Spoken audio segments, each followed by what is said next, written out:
Yeah, God, this car is just, I love this thing so much. So, Bernsey, what are we doing? Getting some head? Oh, I'm Off. damn it. So, we've got everything disconnected.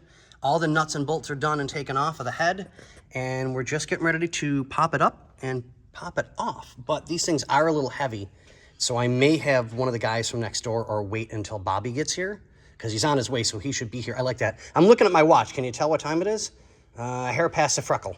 I've heard that. Right?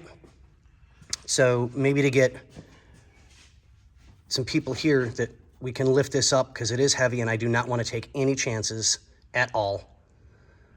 This car is just too irreplaceable.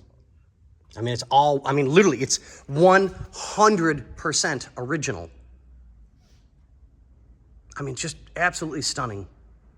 I love this car. I really do. Me too. All right, so, and? Bye. See you later. Is it?